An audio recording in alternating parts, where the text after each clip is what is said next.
మీ business ఏదైనా మీ ఊర్లో promotion చేయాలంటే అది సుమన్ టీవీతోనే సాధ్యం. ఇప్పుడే సంప్రదించండి. ఈరోజు రాంబతుపురం మండలంలో జరిగిన ఒక 6 నెలల బేబీకి జరిగిన విషయం మీద చాలా బాధాకరం అనే విషయం. దాని గురించి చాలా అందరూ ఇలాంటి అంటే విజయనగరం జిల్లా ఎంతో ప్రశాంతమైన జిల్లా. అలాంటి ఈ జిల్లాలో ఆ రకంగా జరగడం చాలా బాధాకరంగా భావిస్తున్నాను. నిర్దోషి ఎవరైతే ఉన్నారో వాళ్ళని కస్టడీలో తీసుకొని ఎస్పీ గారు కస్టడీలో తీసుకొని ఆల్రెడీ దాన్ని నిర్ధారించి ఆయన పైన ఏదైతే సెక్షన్స్ ఉన్నాయో అటెంప్ట్ సెక్షన్స్ ఏవైతే ఉన్నాయో దాన్ని పూర్తి స్థాయిలో అధ్యయనం చేసి వాళ్ళు ఎఫ్ఐఆర్ చేయడం జరిగింది. కస్టడీలో తీసుకొని రేపు కోర్టుకి ఎప్పుడైతే కోర్టుకి కూడా సబ్మిట్ చేసి ఆయనకి శిక్ష పడే విధంగా చర్య తీసుకోమని కూడా మేము ఆదేశాలు ఇవ్వడం జరిగింది.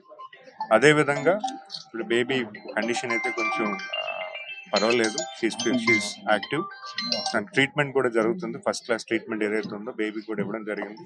సరైన డాక్టర్స్ ఇక్కడ ఉన్నారు, వాళ్ళు కూడా పూర్తిగా అధ్యయనం చేసి బేబీ అయితే కొంచెం హెల్తీగానే పర్వాలేదు. But what ever happened we should condemn.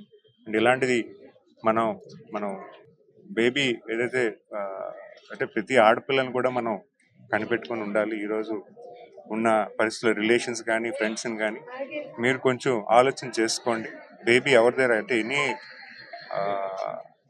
18 years ఉన్న బేబీ ఎవరున్నా, చిన్నపిల్లైనా ఏ అమ్మాయి అయినా కూడా మనం వాళ్ళని ఎవరి కస్టడీ చూస్తున్నారు అనేది కూడా మనం కనిపెట్టుకుని ఉండాలి. ప్రతి మదర్ కూడా ఇది ఉండాల్సిన అవసరం ఉంది. సొంత రిలేషన్ అయినా కూడా ఈ రకంగా చేశారంటే ఖచ్చితంగా వాళ్ళపైన చర్య తీసుకోవాలి.